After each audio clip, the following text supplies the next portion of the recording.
A lo largo de los siglos, la filosofía estoica ha servido como refugio y guía para quienes enfrentan momentos de gran adversidad. Más que una teoría abstracta, el estoicismo fue, y sigue siendo, una práctica diaria, un ejercicio constante de dominio propio, resiliencia y virtud. Sus máximos exponentes no fueron pensadores que escribían desde la comodidad, sino hombres que vivieron bajo la presión de situaciones extremas y eligieron mantenerse fieles a sus principios. Hoy exploraremos algunos de los ejemplos históricos más impactantes de estoicos que, ante la adversidad, demostraron que la verdadera libertad no depende de las circunstancias externas, sino del gobierno sobre uno mismo. Comencemos con Epicteto, quien nació esclavo alrededor del año 55 después de Cristo en Hierápolis, en la actual Turquía. Desde su nacimiento, su vida estuvo marcada por el sufrimiento.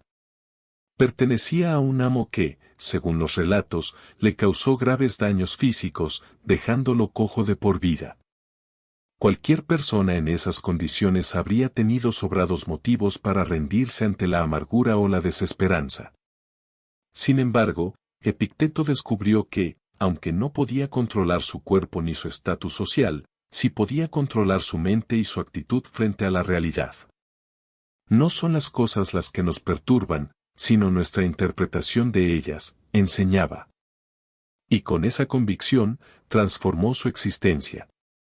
Una vez liberado, se dedicó por completo a la filosofía y fundó su propia escuela, desde donde formó a otros en la fortaleza interior. Epicteto demostró que incluso en el escenario más hostil, uno puede elegir la libertad interna y convertir el dolor en una fuente de sabiduría. Luego tenemos a Marco Aurelio, el emperador filósofo. Gobernar el vasto imperio romano ya sería de por sí una carga descomunal para cualquier ser humano. Pero Marco Aurelio no solo tuvo que lidiar con el peso de la administración de un imperio, sino también con una serie interminable de tragedias. Durante su mandato, enfrentó una de las peores pandemias de la antigüedad, la llamada peste antonina, que diezmó a la población del imperio, además de guerras constantes en las fronteras y traiciones políticas. Pese a todo esto, Marco Aurelio no se permitió ceder al caos ni a la desesperación. En sus famosas meditaciones, escritas como un ejercicio personal, dejó reflejada su lucha por mantenerse sereno y justo en medio de un mundo en ruinas. Sabía que no podía detener la enfermedad, las guerras ni la muerte, pero sí podía decidir cómo actuar ante ellas. Su ejemplo sigue inspirando hasta hoy porque nos recuerda que, aunque no podamos evitar las crisis, siempre podemos enfrentarlas con dignidad y virtud. Otro caso emblemático es el de Catón el Joven, un hombre que llevó el estoicismo hasta sus últimas consecuencias. En una época en que la República Romana estaba siendo devorada por la corrupción y la ambición desmedida, Catón se erigió como un defensor inquebrantable de la libertad y la justicia. Su vida fue una continua resistencia frente a los abusos de poder, especialmente los de Julio César, cuyo ascenso autoritario Catón nunca aceptó. Incluso cuando sabía que oponerse le costaría todo, prefirió la integridad antes que la conveniencia. La historia nos cuenta que, antes de permitir que César lo capturara tras su derrota, Catón eligió quitarse la vida. Su muerte no fue un acto de derrota, sino de afirmación, prefirió morir siendo fiel a sus principios que vivir bajo un régimen que traicionaba su visión de lo que debía ser Roma. La historia de Catón nos habla del valor de sostener la virtud incluso cuando todo alrededor nos empuja a ceder. Y finalmente, está Séneca, uno de los nombres más famosos del estoicismo. Séneca vivió en la corte de Nerón, uno de los emperadores más despiadados y caprichosos que haya tenido Roma. Aunque Séneca fue su consejero durante años, terminó siendo víctima de las paranoias del emperador. Cuando Nerón lo acusó de conspirar contra él, le ordenó suicidarse. Lo extraordinario es cómo Séneca afrontó ese momento.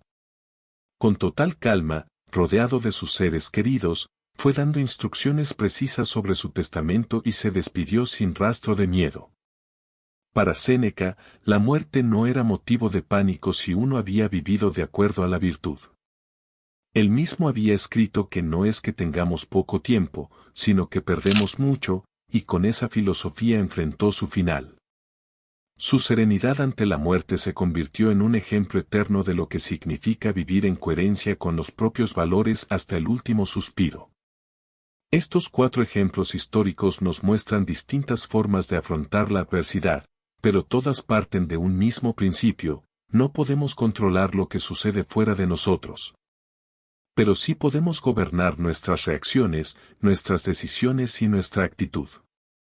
Epicteto, Marco Aurelio, Catón y Séneca no fueron inmunes al sufrimiento, a las pérdidas ni a las injusticias. Pero lo que los convirtió en faros para la posteridad fue su capacidad de mantenerse fieles a su filosofía incluso en los momentos más críticos. Hoy, aunque no enfrentemos los mismos retos que ellos, seguimos atravesando adversidades, pérdidas personales, crisis económicas, enfermedades, conflictos sociales. Y es ahí donde estas historias cobran vida. Son recordatorios de que, aunque no podamos evitar los golpes de la vida, sí podemos decidir si nos quebramos o si, como los estoicos, nos mantenemos firmes, buscando siempre actuar con virtud, coraje y sabiduría. Que estos ejemplos históricos sirvan de inspiración constante. Porque, en definitiva, la adversidad no es el fin del camino, sino la oportunidad perfecta para demostrar de qué estamos hechos y para practicar los principios que defendemos. El estoicismo no es una teoría muerta del pasado. Es una guía viva para cada uno de nosotros, aquí y ahora.